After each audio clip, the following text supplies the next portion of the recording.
It's time to feel the rage. Welcome to Film Rage and our second annual Christmas special. As usual, directors and actors beware, as you cannot hide from the rage. My name is Bryce and I'm part of the Film Rage crew, which also includes Jim. Hey there, Jim. Hey, hey. And this week we have some very special guests from the I Hate Your Taste in Movies podcast. Say hey, ladies. Hey, thank you for having us. Yes. So with the introductions out of the way, let's rage on. Well, Merry fucking Christmas and welcome to the second annual Film Rage Christmas special. This episode, our special guest, I Hate Your Taste in Movies podcast, and we talk about some of our favorite Christmas movies. We each have a rage over a couple of our worst Christmas movies. And then just like the Grinch, we sneak into the town and sprinkle hate and rage on the townsfolk below. Now, let's have a quick intro to our new buddies, Jenn, Jackie, and Austin. So, Jenn, tell us what your favorite movie style is. Oh, hey, I'm Jenn.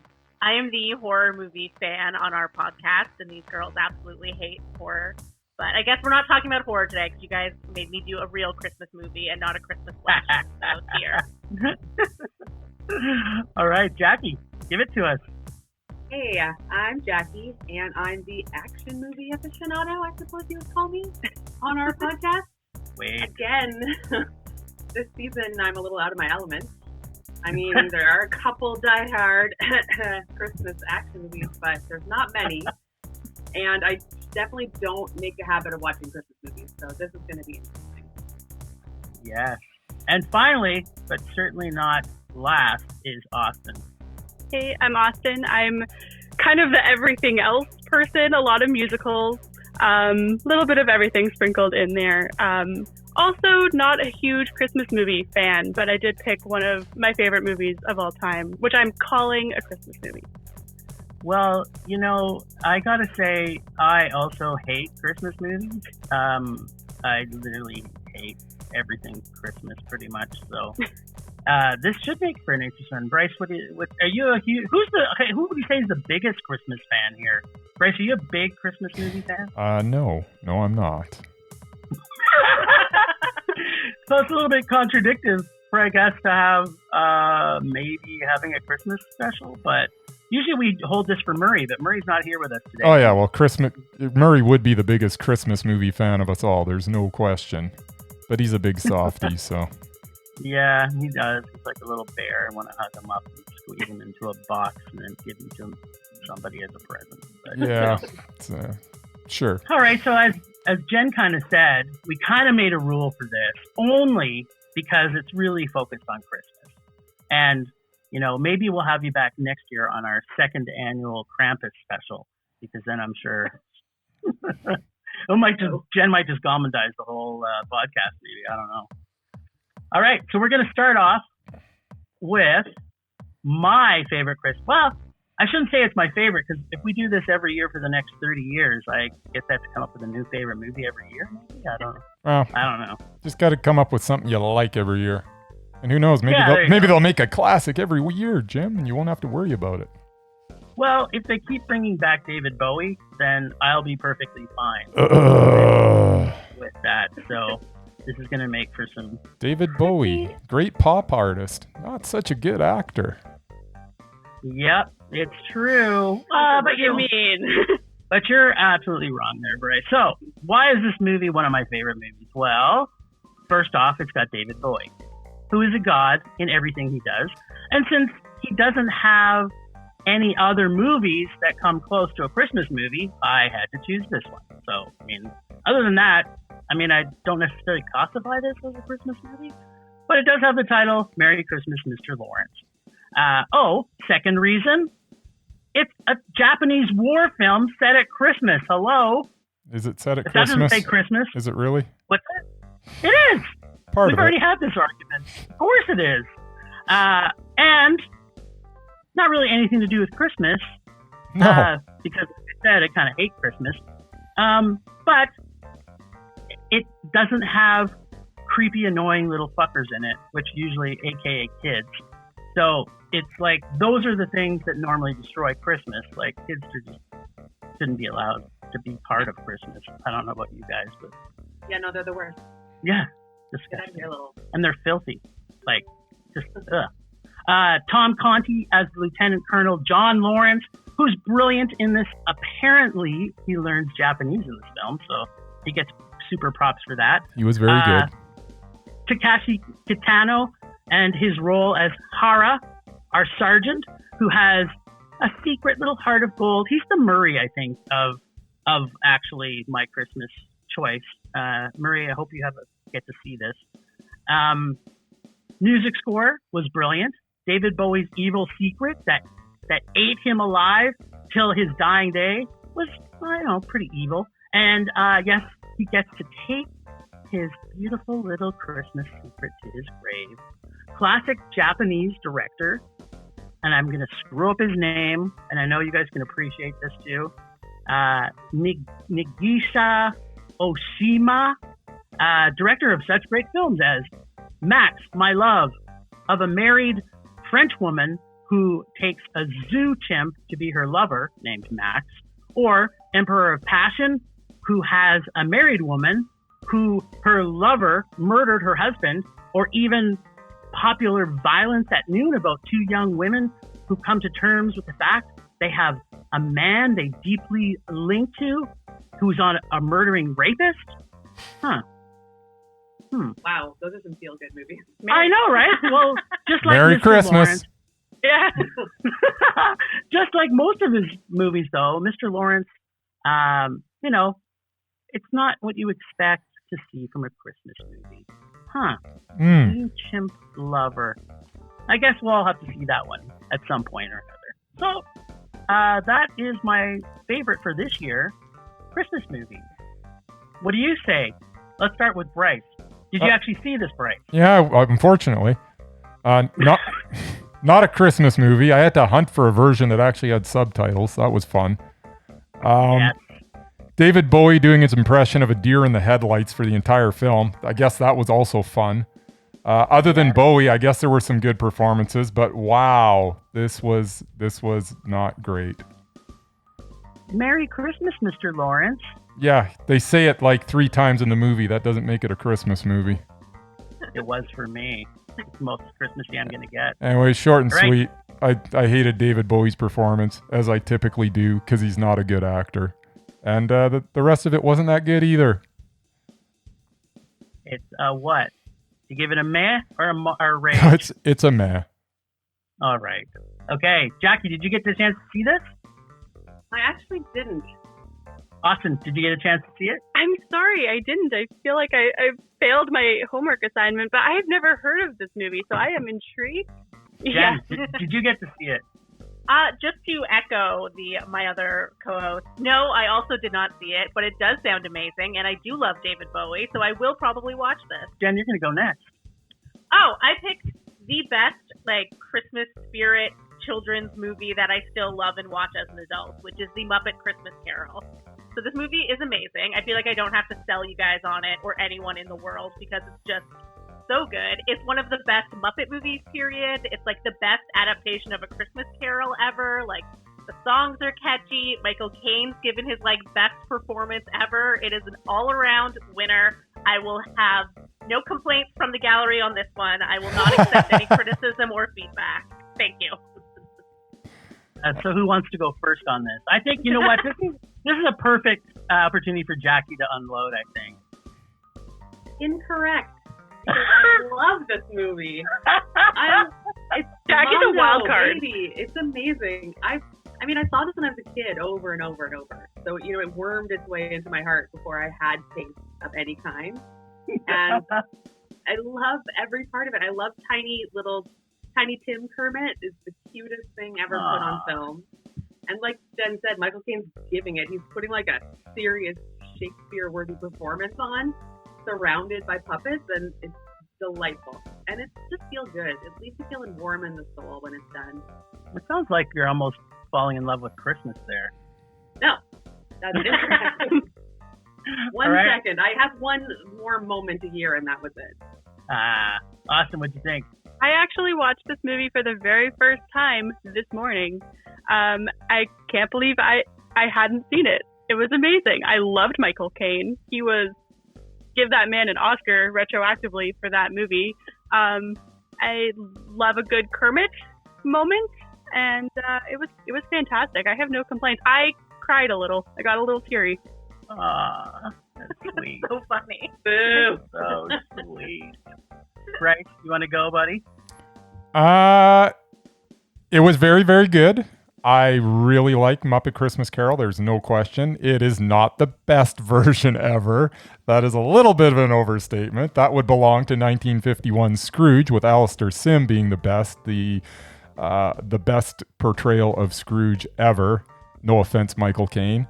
But yes, this was very good. I love this movie. I've watched it probably 10 times in my life, and there's not a whole lot of movies that I can say that about. Very good. This sounds like a unanimous mondo. It's a mondo from me, and it seems like it's a mondo from everyone else. Well, let me tell you what I thought of it. So first off, Are we gonna fight? Because I'll fight. I love to fight, so just get ready, baby. I hate musicals and Christmas music, the Christmas movies that have been remade a million times by a million people, unless it's the Muppets. Plus, as we've already said, Michael Caine is motherfucking awesome! In fact, he's mesmerizing. And if you guys don't know what that is, we have a list, and he's on it. My only complaint is not enough Piggy. That gets plenty and plenty of Gonzo, who is my soul animal. So, that's a mondo for me. Cool. This is like one of the first times anything's ever got all mondos on it. Yes. I mean, You're no on one can ours. argue against the Muppets. High five, by the way. Excellent choice. What's your favorite thing about this movie? Like, is everything, or is it the Muppets that act? Is it because you're a huge Muppet fan? I was a big Muppets fan growing up. My brother and I watched the Muppet Show all the time, so I did have that. But I think my favorite thing about this movie is honestly Gonzo as Dickens. I don't know why that just works so well for me, but I love it so much with Rizzo the Rat too, and how they're just narrating the story and getting into their own hijinks. It's delightful. Yeah, it's Muppet. at its purity. All right. Well, Austin, what did you bring to us? So I brought Bridget Jones's Diary. Question mark on whether it's a Christmas movie, but I'm going to defend it in the sense that it bookends around Christmas. Starts with Christmas, ends around Christmas. Therefore, a Christmas movie. Colin Firth in ugly Christmas sweaters, ugly Christmas ties, does the trick for me. I watched it a bunch growing up. It's just one of those movies that hits the right spot for me. I watch it maybe once or twice a year. Always brings me joy. There's a lot of things I do have issues with in it, but overall, great time. All right. Well, who wants to step up to the plate? Who wants to... Oh, look at Jackie's face! No. I feel like you guys are going to expect me to hate this. And normally I would. Yeah, what's with you today? I don't know. Just wait. Something wrong is happening. Yeah, I have a lot to say about some stuff. But about this one specifically, I always love a Pride and Prejudice remake. The story is great. People hate each other, then they love each other. Classic. Very interesting to watch. And, I mean, this has action in it if you consider the restaurant fight scene where they go through the window. And it's set to some really good music. But Jackie's saying all the points that I meant to say, and I just got so excited that I had points. Those were them. You can jump back in. Jump back in, because you want to get as many points out there before it comes to the rest of us. It's also very quotable. There's several quotes that I seem to manage to work into my everyday life on a regular basis. Okay, let's have one. Well, the restaurant fight where they're singing, or where they're fighting and they bust into a restaurant, and then there's a birthday going on in the restaurant, so all the waiters are singing happy birthday while bringing the cake out, and Colin Firth doesn't know the birthday kid's name, so he's just singing happy birthday, and he's just like, happy birthday, dear, what's his name? I do that every time I go to a restaurant. Remember restaurants? Those were fun. But, so I don't know, I enjoy that moment. Sweet. Jenn, what do you say? Well, This is not my favorite movie. All right, it's on. I will say, and I would like everyone to remember this, I love Colin Firth. I have nothing against any movie he's ever in. I like Hugh Grant as well. They are very charming actors. Hold on to that for a later movie we'll be talking about. But I don't know. I think this is kind of like a meh. Like, I don't love it. I don't hate it. It doesn't really do anything for me anyway. It's just not my type of movie. I don't necessarily love rom-coms, and they're always just a little too, I don't know. It doesn't hit me. I don't find it funny. I don't find it super great. There's just a good cast. Yeah, preach. Let's So have wrong. it. That's so. It's funny to have someone be so wrong about so many things in a row. But Yeah, I know. stand for you. Well, she did say rom-com, which is almost a swear word to me. So, you know what? I'm going to go next. I'll let Bryce finish this off. So, Bridget Jones' Diary. First off, Renée Zellweger's British accent is awful and inconsistent. If you didn't catch that, it's terrible. And this is like literally one of my biggest pet peeves I have is people doing accents that shouldn't do accents. It makes me fucking crazy. The best part about this movie was seeing Renée Zellweger with her original and perfectly adorable face. Yeah. Right? Yeah. I mean, She's completely different now. if you see now, that's not even her face. I don't know whose it is, but it's somebody else's. I also love the fact that they mention motherfucking Glenn Close in this. Oh, and Hugh Grant. Like, I love just super man crush on this prostitute screwing playboy. He should be in. Don't agree on that one. What? You're not a huge Grant fan? No, he's a monster. He's disgusting. In a monster in real life, or just in movies? I can't separate him from the things I know about him in real life. He's so easy. He's like slime made into the shape of a man. Disgusting. I hate him all the time. I hate his face. Hate him. It's true. I'm being a little bit sarcastic. And lastly, Shirley Henderson's voice is so cute and annoying that I'm also in love with her. And everybody knows who she is in this movie, right? Is that Mom, Jude right? or the mom?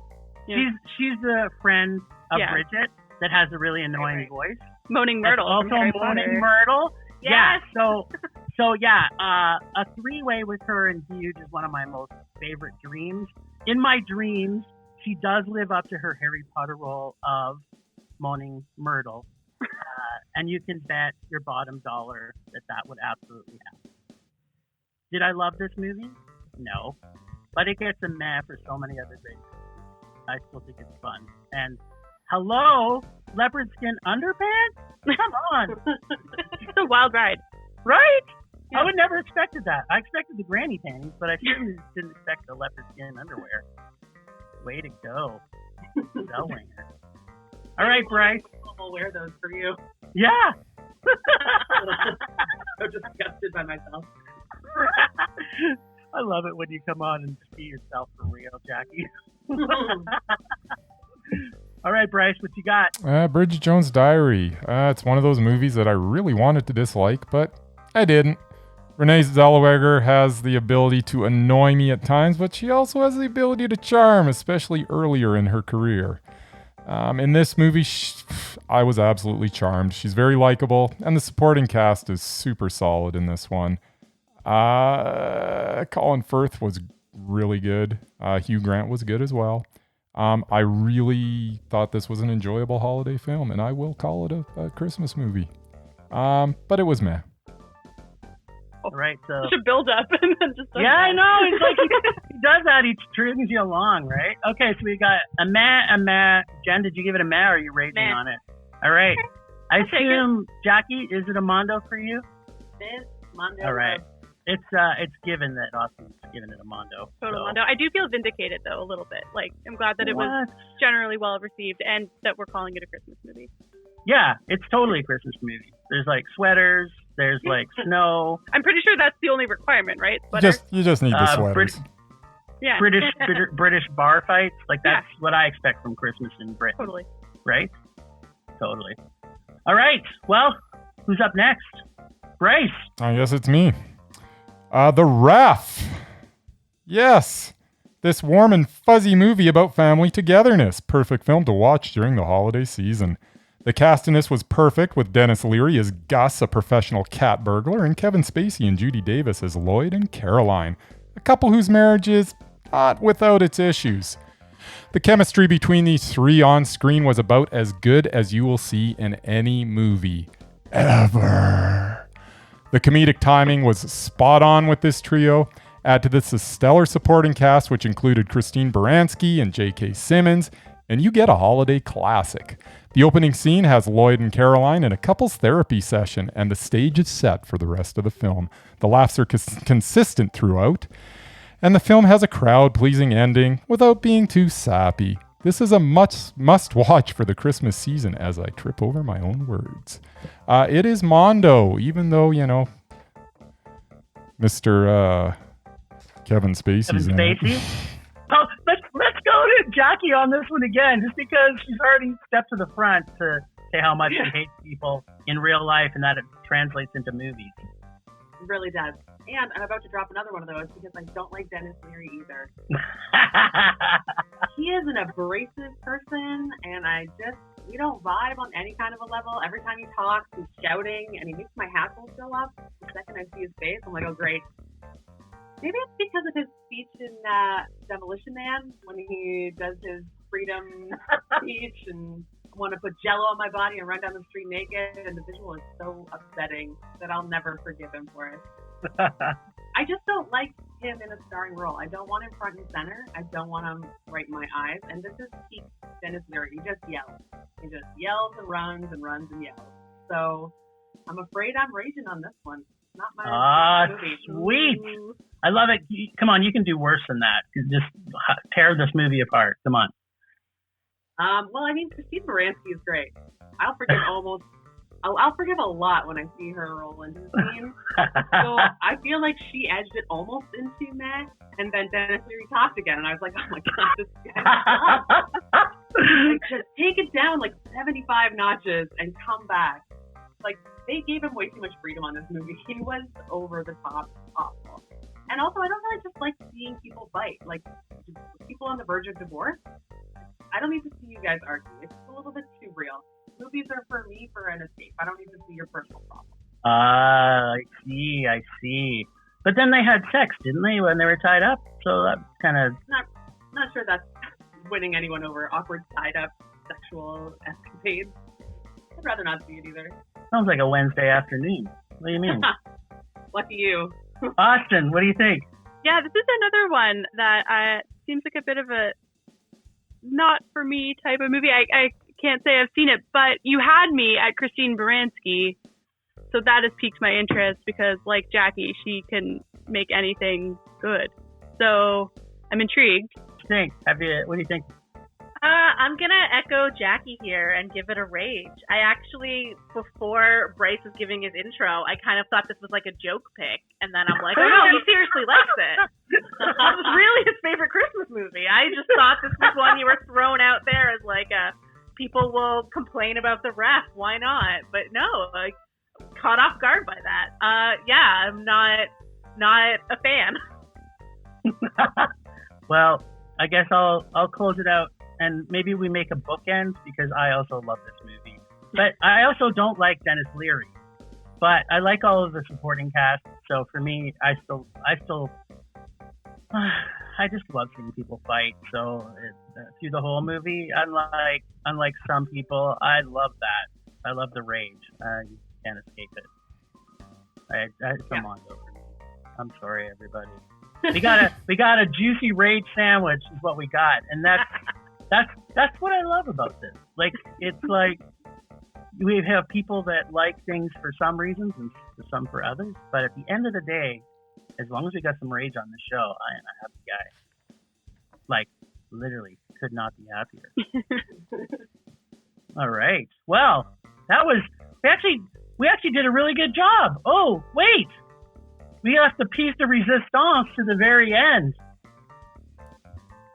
I'm assuming you're talking about me. If you search right. Christmas movies, best Christmas movies on the interweb, I think this usually shows up quite a bit at the top of the list. Yeah, because cool people know that Die Hard is the best Christmas movie and also movie ever made, ever put on celluloid. It's the pinnacle of the art form. I'm not even exaggerating. I feel like I might be sounding like I'm exaggerating, but I'm fully serious. This is the best movie ever made. I've seen it 50 to 100 times, and I will never stop watching it. I watch it at least 3 times a year. It's the best. Die Hard. Everyone knows Die Hard. I'm not sure I need to summarize it.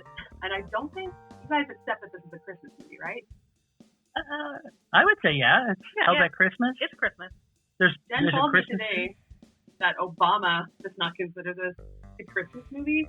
So now I have to be in a fight with Barack Obama, which I wasn't expecting today, but I'll do it. But that's okay because Barack Obama went to Flint, pretended he drank their water, and then did nothing to solve the problem in Flint. So I'm okay if you have a fight with him. I'll bring that up when we get into our Die Hard fight. Yeah, I'll be like, exactly. and also Flint, man, what's up? I know, right? Flint is not a Christmas movie. Tell us more. Okay, so what's your favorite thing about this movie? I knew you were going to ask me that, and it's so hard to narrow it down. The whole movie together is perfection. If I was going to pick one scene, it's probably him jumping off the roof of the building tied to a fire hose, and then kicking a window with his bloody feet, and then shooting the window and busting through the window. Like, it's the most suspenseful, thrilling. Like, I remember every time I watch it, I find my body language, I clench my fists, and I'm like halfway out of my chair when that scene comes every time. I get so amped up watching it. And Alan Rickman is perfection. He's the most amazing, perfect villain in any movie ever. And the whole movie is just a thrill ride, and I never get bored, and I watch it all the time, and I see something new every time, and I love it. Would it make you sing the most wonderful time of the year? It's the most wonderful time of the year. No. Nothing will make me sing Christmas songs, but this movie also has the best Christmas score, and I know Austin can talk about it, but they have like Jingle Bells, they have classic Christmas songs made dark. It's terrific. I'll sing along with Die Hard score, but I won't sing a Christmas song. Well, maybe that we should let Austin see what she thinks, because I'm sure she loves to sing Christmas music. Jackie's like bracing herself, even though we talked for like 4 hours last week about Die Hard.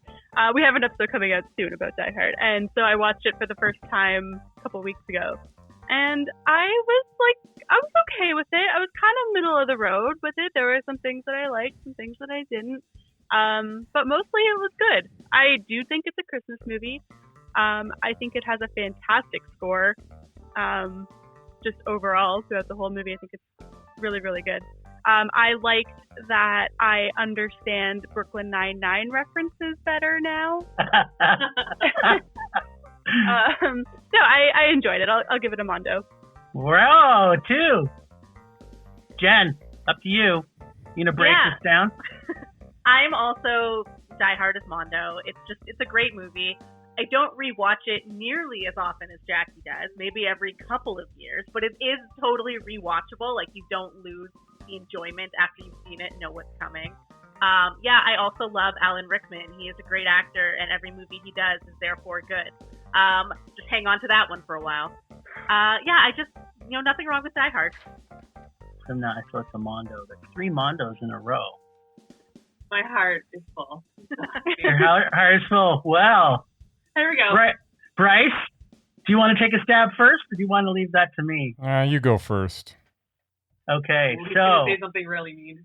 So first off, Die Hard is so dated. And I have a couple of problems I have to bring out. You know they're coming. So when he goes into the building to see the Christmas party, and he's looking for all the names, and he's looking, I'm looking for Mrs. McLean, and then the guy who's a security guard, after they're having a bit of a discussion banter, he says, oh, wait, they're on the 31st floor. The place that the only people in the building are on the 31st floor. Like, come on! That's gotta have a... Why did they do that? No, everybody brings this up, and it's so obvious to me. He needed him to check in on the computer screen to prove that he knew someone at the party. He wasn't just going to be like, hey, perfect stranger off the street, why don't you go up to the 30th floor? he had to prove that he knew someone and deserved access to the 30th floor. Oh, no, I get why he did that. But why did the security guard not just say, oh, aren't you going to the 31st floor? Because that's the only floor that has Why would you just volunteer that information to some strange dude off the street who, by the way, is carrying a gun? Did He you just walks in. Did you notice that the security guard was pretty dumb, though? I mean, yeah, I get shocked pretty quickly. So. Can't argue with that. Okay, so that's one hole. I don't acknowledge that. That is The not a hole. second hole is the end when Hans or whatever his Franz or Hans comes out after he'd been hanging on a noose for seems like 7 hours. Carl. Okay, Carl. So Carl's hanging from a noose for 7 hours, and then he miraculously pulls himself down after he was dead to come back to shoot people. Got a really strong neck.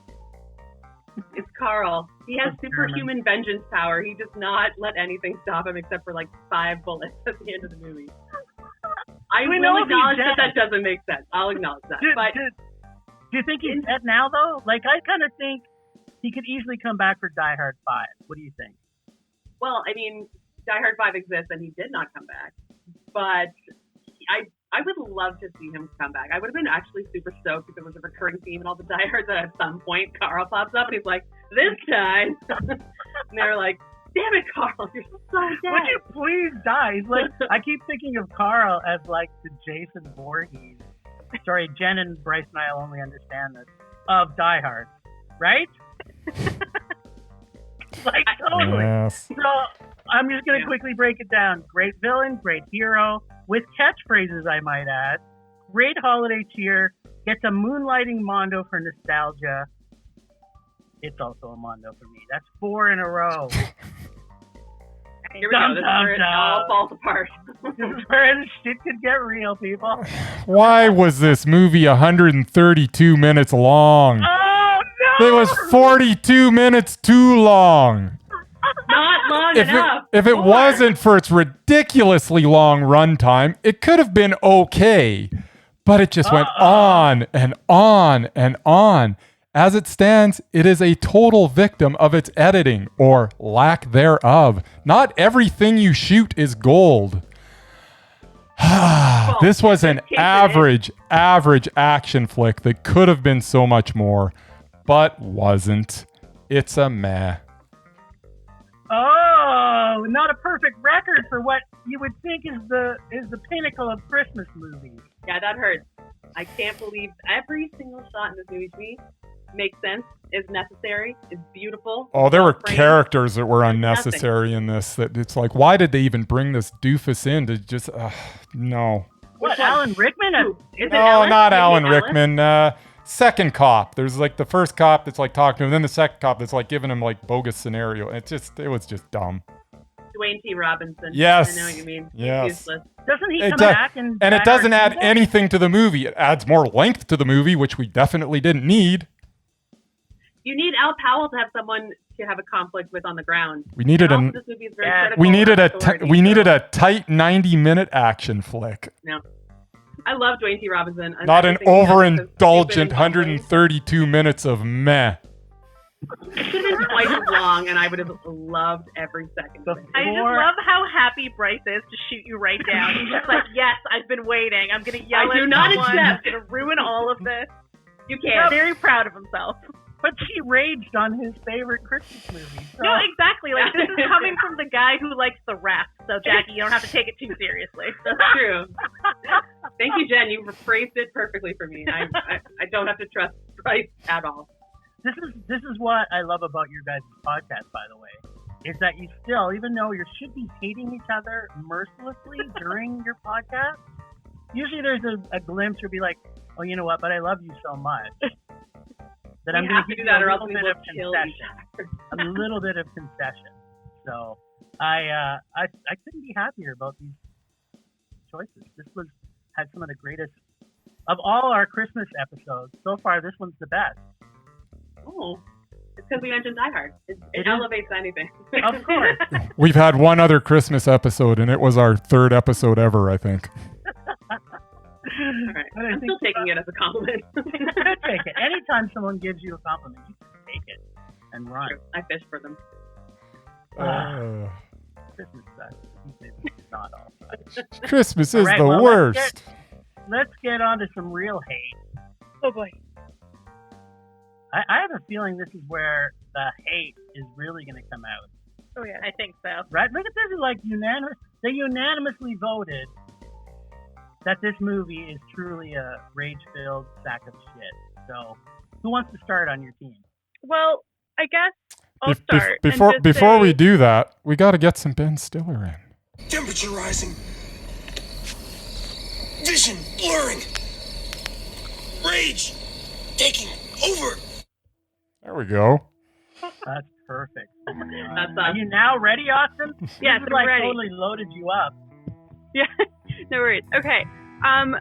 So Jen decided to throw us a curveball. Apparently, she does not hate this movie as much as Jackie and I do. And it actually is a really good movie for a crossover episode because we kind of unintentionally kept with our usual structure in that I actually hadn't seen it. I knew Jackie hated it, and Jen kind of liked it. So I saw it for the first time a couple days ago. Terrible. Absolutely awful. I've never been more offended watching a movie. So, okay, so that's not enough juice. Come on, give us the real juice. Give us what caused you so much rage. Oh my gosh! My blood pressure just went up. It was every line of dialogue, so much fat shaming, the sexual politics of this movie, the sexual harassment in the workplace, how anyone could possibly think this is a charming movie is completely beyond me. I've never been so actively angry watching a movie. And it opens, I mean, I know everyone talks about it, opens with the friggin' 9/11 anecdote, and then, like, it was like 2 hours and 15 minutes, like, is that longer than Die Hard? I think that's longer than Die Hard. It was the worst. It's so longer bad. by like a minute. That's good enough. Die Hard with 212 minutes. Oh, so much sexual harassment. Like, can we talk about Hugh Grant, the Prime Minister, just like sexually harassing his subordinate? No? Okay, cool. Like, how is he remotely charming? Oh my God. Disgusting.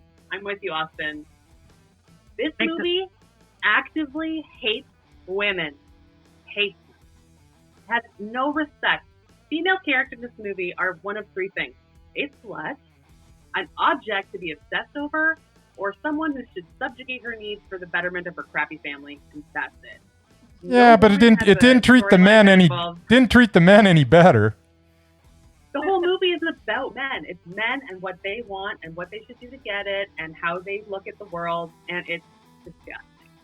It's awful. Not a single storyline does not leave me with an awful feeling in the pit of my stomach. It's like I don't understand a single person. Sorry, Jen, I know you're going to have something to say, but I don't know how anyone can watch this and not be actively furious. Like, Austin and I watched this together, and it was just us shouting for 2 hours. Like, are you kidding? This movie, I was not invited to this watch party. You would have dampened it with your enthusiasm. I'm not into that. Can you record some of that? I want to see those clips on Instagram of you two screaming at Love Actually. I can scream at the top of my lungs into a phone for 3 minutes, and that's my experience watching this movie. It's the worst. And I've had this fight with multiple people, and everyone has tried to explain to me why they like it. He's like normally annoying in everything he does, and yet he's a sweet old man trying to help this little kid get some nookie from He makes fun of the kid for not having a mother at one point. Yeah, he makes a lot of inappropriate jokes. He encourages this kid into this weird, obsessive pattern of behavior, and he's like, I know it's post 9/11, why don't you go get tased and run through an airport? He's like a shitty parental figure, and the kid is creepy as hell with his hammerhead shark eyes. I have no desire to watch him do anything. He's great in The Maze Runner.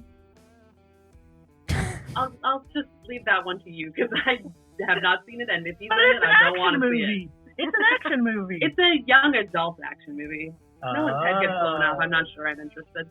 We see the line in the sand. Aren't you a big Hunger Games fan, and now you're coming against young adult action movies? Yeah. I'm very. I have many layers. I contain multitudes. What can I say?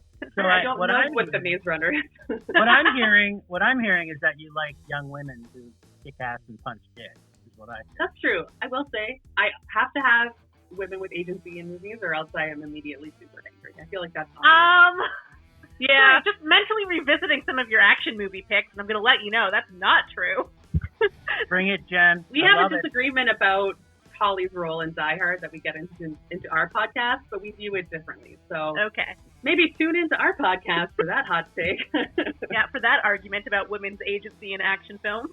Well, this sounds. But no, Jen.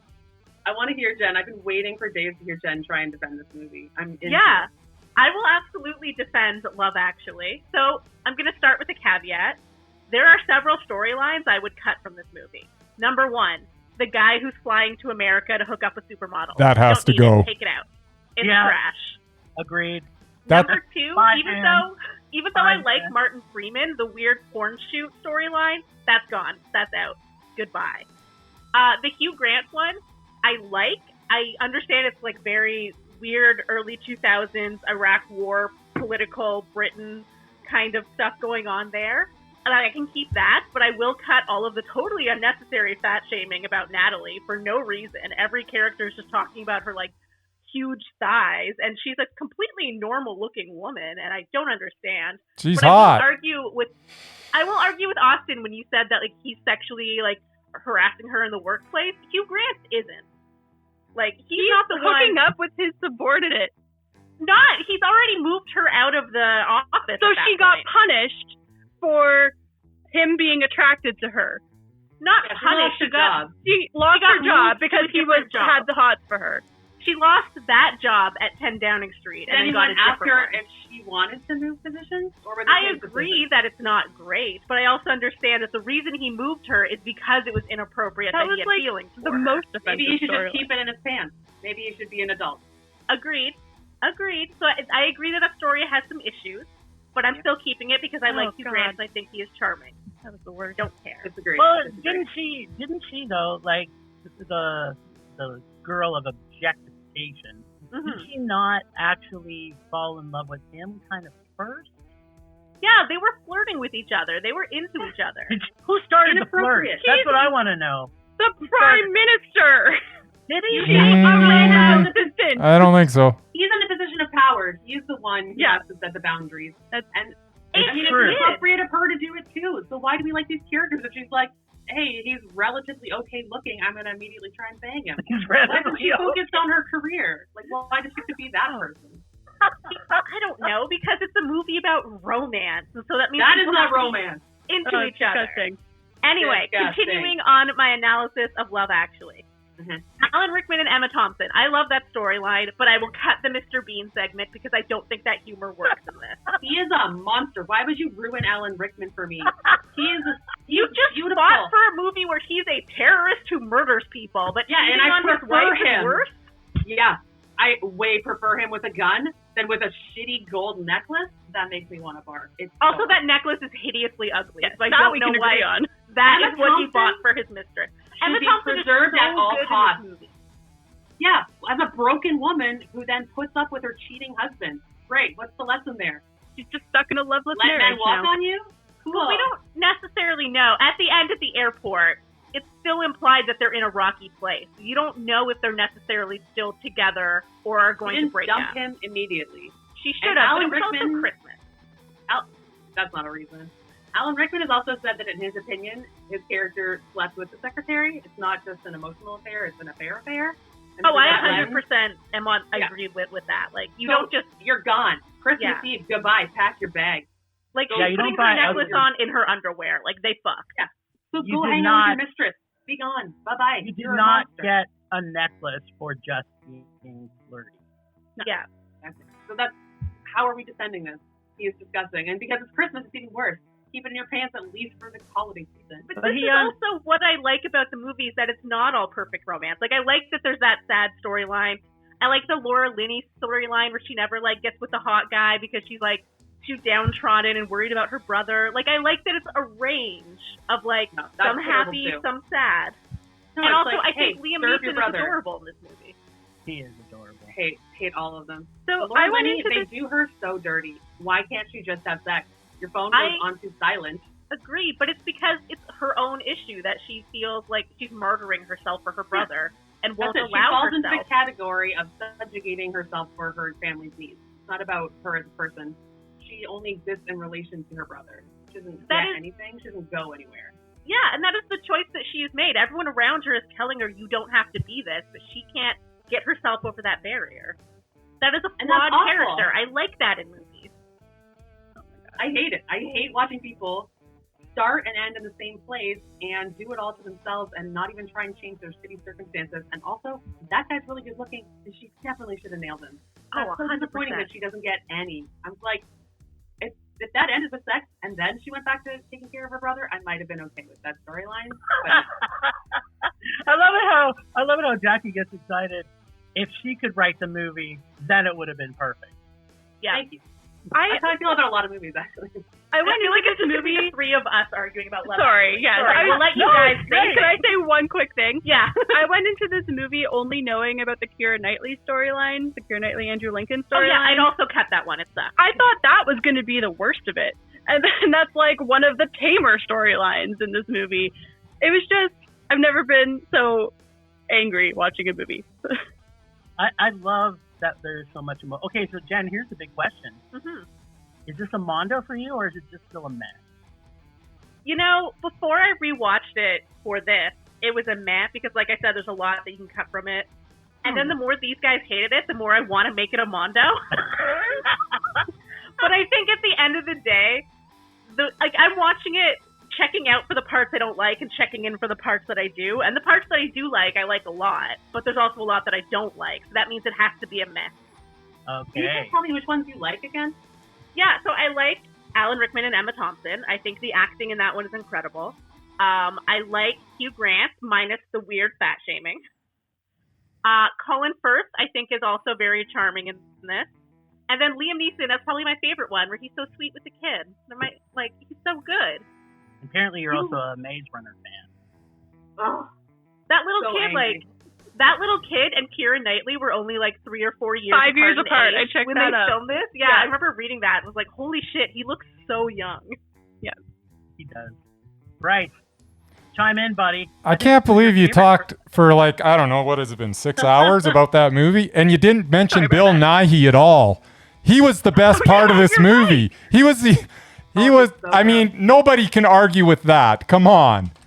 Don't buy drugs, become a pop star, and they give them to you for free. He was so good. So funny. That's the best line. Just because of Bill Nighy, this was meh. Everything else was okay. I had a problem with some of it, obviously, as well. Overall, it was meh. But Bill Nighy made it worth watching for me. He was so good in it. I have a question. Is Colin Firth and Hugh Grant in every fucking British love story that's ever been written? Is there one that they haven't been part of? It's in their contract. Is this a problem for you? Because I think it's great. This is every British man I want to fall in love with is either Colin Firth or Hugh Grant. Well, it's okay if we're talking about the Kingsman. Then you can fall in love with Colin Firth in that one. Yeah, that was. He is great in that. I'm sorry, Bryce hates that movie. Kingsman's awful. It's okay. We can't talk about it. I don't love the joke that they end on, but I like a lot of the action in that movie. But this movie was a mess for me. Also, I think Bill Nighy in everything. Bill Nighy, the acting guy, is Mondo, but Love Actually was a very low mess because of Bill Nighy, the acting guy, and the kid from the Maze Runner. The kid from the Maze Runner. I'm really surprised that you guys even gave it a meh because this is honestly the worst movie ever made. I was sure everyone was going to hate it. Well, I wanted to hate it, but I can't hate Bill Nighy. I know he's the most, he's literally the pinnacle of poster of what you would imagine a British rock star. from He's like 1/8 the of the entire movie. He shouldn't be enough to elevate it that high. Like it's Yeah, I you would. feel times like 8 of garbage. If anybody can elevate something that high, it's Bill. But He, it's he true. can make me forget all the rest of the bad because he is But is so good. Okay, what do you guys think about Jingle All the Way, number 2? It's Why number. did you do this to us? Yeah, I do have questions. Had you guys seen this movie like naturally and organically? Like, how did you even know this existed?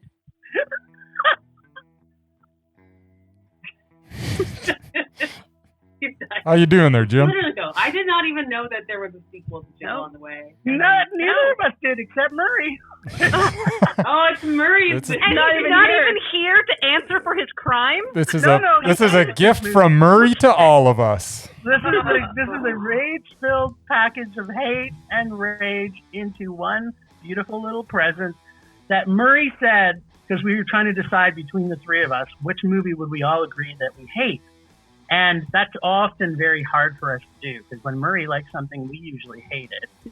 And if we love something, Murray usually hates it. So it's usually a good mix. But Murray actually said, this movie is so terrible, you guys have to put it on the list. And then we just kind of said, okay, the first one was terrible, so this one has to be 10 times terrible. And it delivered. Not quite. It was more than 10 times more terrible. Infinitely more terrible. Yeah, Arnold Schwarzenegger, just by having his face in a movie, made it 100 times better than this. Because Larry the Cable Guy, who I also did not know was a person, Me the neither. most revolting man on earth. Every time he talks, it makes my ears like try and close themselves up. He is awful. Everything about him is the way he talks, the words he chooses, the way he moves, the jokes he makes. Like I can tell what he's trying to appeal to, this like low demographic American viewer who can identify with this monster, but he's not engaging. You don't want to watch him. You don't want to see what's going to happen next. The entire time I was like, can I turn this off yet? Did anybody notice if he said, get her done, in the show once? Is that his catchphrase? It's kind of his catchphrase. Yeah. God, I'm glad I didn't hear that. I have no idea. Yeah, I don't remember him saying it. But Yeah, I so also what's up with think that? I blacked out, so I don't know if I caught everything that was going on. Well, how about I start my quick little review of this movie? Yeah. All right. Oh, boy. So first off, I'm not sure if anybody else noticed this, but who knew WWE Yeah. had a film studio? What the fuck? Like, that No, was that my was a real bad shit. sign. Like, That was a terrible sign. second thing, it had creepy, annoying little fuckers, aka kids, who are annoying the entire movie. Like the entire movie. They were in it and they weren't funny. And then we have Larry the Cable Guy, and he's hilarious. And by hilarious, I mean awful. He's so funny to look at that you just can't stop laughing at how terrible he is. And he stars in this movie? Oh yeah, wait. Wrestlers made this movie. I'm not sure if wrestlers think he's funny or not. They're the only ones that they do. Also, his name is actually Larry in the movie. So that should give you an indication how hard is it for him to act when they say the name Larry in the movie. It's like, hey, wait, I can't act as my character's name is Bill because I might forget that my name is fucking Larry.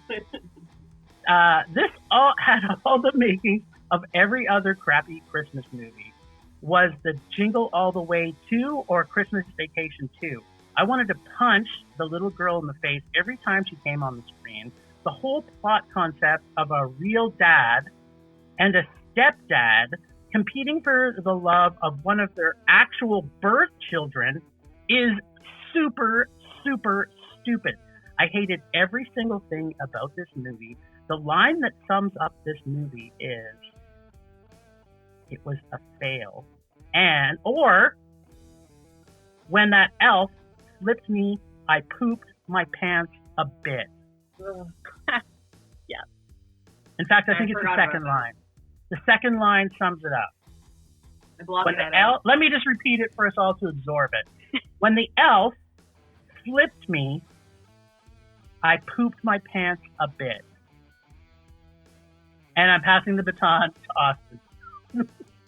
I mean, I don't even know where to start with it, honestly. I think I still like it more than Love Actually, to be honest. But it was a terrible movie, don't get me wrong, but I wasn't like offended every minute of it. But it was bad. It was really bad.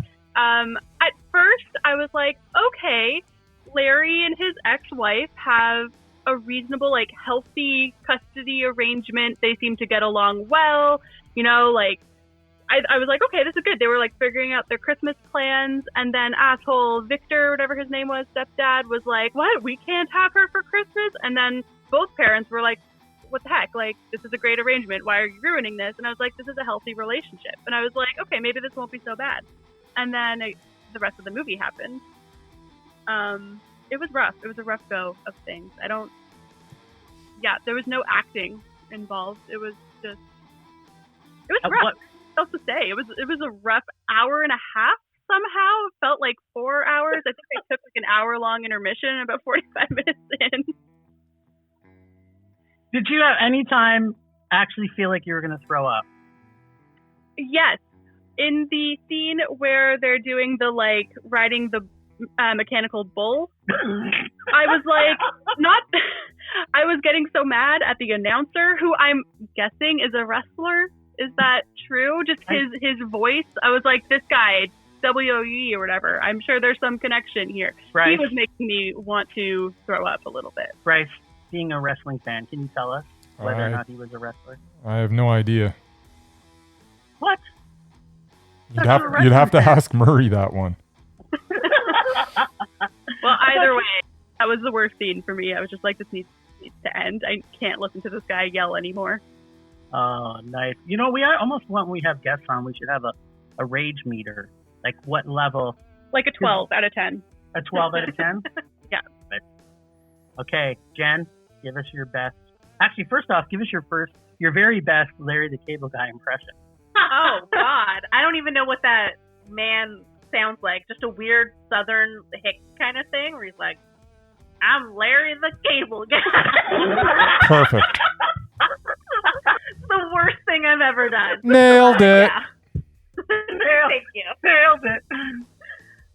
No, this was honestly a terrible experience. I did not enjoy any moment of this film. If you could even call it a film. Like, I don't think anyone in this movie had acted before, or at least it didn't seem like they had. The script, I have no words for that either. Like, I'm not sure what they were even trying to accomplish. Some of the jokes, I guess, air quotes, weren't really jokes. It was just gross and it's upsetting and stupid, and I don't know why it exists, and I don't know why I had to watch it. And yeah, rage. Do you hate us a little for us making you do this? No, I hate Austin because yesterday we jokingly said that Jackie and I weren't going to watch it. We're just going to make Austin be the one to watch it. And she got really mad, so she sent us a link to watch it at like 9 o'clock this morning and was like, you are watching this movie. Yeah, and then we were both like, why did you do this? 9 a.m. Somehow I got the blame for them having to watch this movie. Yeah. Austin, you can come on our show anytime. Aw, that is the pure essence of our show, is if we can get our friends or each other to hate something so much that it makes us rage. Yeah. Well done. Well done. And Bryce, you want to jump on the bandwagon or what? I love this film. I had no idea who Larry the Cable Guy was either going into this. Don't get me wrong. I've seen him, but I've never seen any of his stand-up, and I've never seen him in a television show or a movie, and I really wish that were still the case. This was beyond bad. I fell asleep before the last third of the movie, so I had to find the place where I think I fell asleep and watch that last part.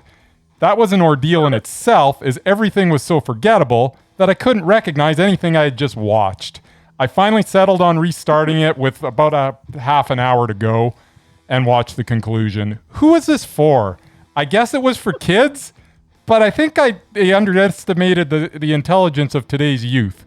Speaking of youth, I'm sorry, but that little girl was just absolutely unbearable.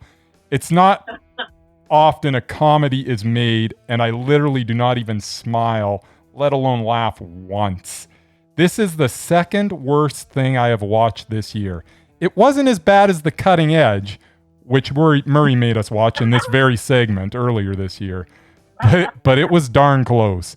This was a holiday rage. All right, it's time for some open Christmas rage. And I think you guys had some fights about this. Like some of you wanted to keep, like you all wanted to fight and rage about the same thing, something like that. But I think Jen maybe won the rage competition. We ended up kind of maybe changing our rages around a bit as we were thinking about what we wanted to rage about. Okay, well you're up. So what do you got? Okay, so my rage is sort of, it's not necessarily about Christmas, but more about the Christmas season. So I really hate that people are trying to make Black Friday shopping a thing here in Canada. It's really annoying. It made sense in the U.S. because they have their Thanksgiving on a Thursday, and then Friday they're off work, and then they go kill each other at a Walmart trying to get a TV. It's a rite of passage for them. We don't need that here, especially since we don't have that Friday off. So, like, people were supposed to take off work to go line up at malls or something, which, by the way, if you're doing that during a pandemic anyway, like, I hope you die. But, like, in general, it's stupid. And then all the companies have started doing it now because they're really trying to push Black Friday and make it a thing. And all the sales are like mid-November. And that's annoying because A, I don't start Christmas shopping that early. So like, why is there a sale now? But then B, it kind of takes away from the Boxing Day and the Boxing Week sales. Those ones aren't as good anymore. And that's when I like to shop because I get gift cards for Christmas. And then I go online on Boxing Day and buy a bunch of stuff. But now there's not as good deals. So it's just... My rage is just about shopping that's inconvenient to me personally. I want to buy myself nice things at a low price, and I want to do it on my schedule. Well, on the Canadian schedule is what I'm hearing. Yeah, exactly. Right? I mean, first of all, Thanksgiving's in October. Yeah, what about Right? like a Black Tuesday situation? Yeah, that sounds like a very Canadian way to do things. Yeah, that could work. Black Tuesday. Sounds good. I'll go with that. Well, my Christmas rage, and you actually may get it. I'm looking out the window today. I think it's like, it feels like in my condo, like it's 20 degrees outside. And that's 20 degrees Celsius for our U.S. listeners. But so that means like I'm wearing t-shirts and shorts today, and Christmas should be white. I don't care what anybody says. I mean, if you want to escape it, then get on a plane and go to Bermuda or Bahamas or wherever. But if you live in Canada and you can't see snow, it's not Christmas. And I'm not necessarily, like I mentioned, I'm not a super fan of Christmas, but Krampus also uses a sleigh. So it's like when Krampus comes to deliver pain and suffering, he can't do it as easy when he doesn't have snow. So I don't know if you guys are the same way, being in Ontario, where it's like when it snows there, it's like a brick of snow that falls on your head. But I know in Calgary, we get like a nice dusting of snow, and then it sits there for a few days, and then it melts because we get a Chinook, and it's like, feels like springtime. But what is it like in Toronto? Is it always nasty when it snows, or do you guys also love Christmas snow? Toronto is one of the best areas, I think, because we don't get a lot of snow. I used to live in Edmonton, and so that's a very different experience than Toronto. But the lake keeps it pretty temperate. It never gets that cold, and even though there's a lot of moisture in the air, there's a lot of precipitation, there's not a lot of snow, and it doesn't really last. Like Austin and I both are on our bikes all through the winter, so if you can do that, then you're in pretty good. So you're saying you like a brown Christmas? I do. My ideal situation would be completely brown until like Christmas Eve, and then when you wake up on Christmas morning, have a winter wonderland. That would be beautiful. Yeah, right? Exactly. Yeah. Amen. I'm not sure if we'll get that this year, but no. Fingers crossed. Agreed. All dry all Right the on. time. I like riding my bike. Yeah. Brown is just fine with Bryce. Kind of matches his Perfect. personality. It's brown anyway. So. Brown. All right. Austin, what do you got? What's your Christmas rage? Well, this is a good segue into my rage, actually, which is more of a winter rage and kind of a cycling winter rage thing. It's a topic that's been on my mind the last couple days, so I'm sorry if this isn't Christmassy enough. But I'm very angry that, like Jackie said, we're both cyclists, we both ride our bikes pretty much all through the winter. And I just want to say that it is not weather that deters most cyclists. It is poor cycling infrastructure. And it drives me crazy whenever cities refuse to build bike lanes or good cycling infrastructure that's good for drivers, cyclists, pedestrians, any road user. The better the cycling infrastructure, the better it is for everyone, the safer everyone is. We've had, I think, 3 cyclists killed in the last 2 weeks in Toronto, and it's needless, and it's bullshit, and it's not weather that deters us, it is infrastructure and feeling unsafe. And so I just want to rage at the fact that cities aren't as willing to invest in safe streets. That's my winter rage. There will be a lot of cyclists this year, especially as a lot of people turn to their bikes with the pandemic and public transportation's maybe not looking like the safest option. A lot of people have started biking this year, and it's totally possible to bike in the winter in most parts of Canada. So that's my rage. I'm sorry if that's not good enough. You're right. It's a good segue from the brown, because we're going to probably have a brown. We can usually cycle here all winter. There's usually 3 weeks. If only. Well, normally there's about 3 weeks where we still have icy patches. But yeah, it's about the same here. You just got to get on the right layers, get some studded tires, and if it's real, there's always a couple days where I'll bail on the bike and I'll just walk or take transit or something. But for the most part, you can get through the winter pretty easily. Jackie, what you got? I don't want to. Can Bryce know? I don't want to step on his if we have the same one. I want to know what his is. Okay. Well, how could you possibly think you have the same one as me? I don't know. I forgot what everyone's was, and mine is such a classic Christmas phrase that I think everyone shares. I'll go if you want, because You go. No, you go. Okay. My Christmas phrase is the same. Everyone has it. Is that Halloween ends at 12:01, and the next day people have their Christmas lights up, and it makes me insane. Christmas season, in my opinion, does not start until December 1st, and everyone needs to calm the hell down. I don't understand this rush into putting a tree up and having all this, the music in the stores, which, let's face it's not really a problem this year because in-person retail doesn't really What are stores? Yeah, exactly. Push. Christmas being shoved down your throat immediately makes me crazy.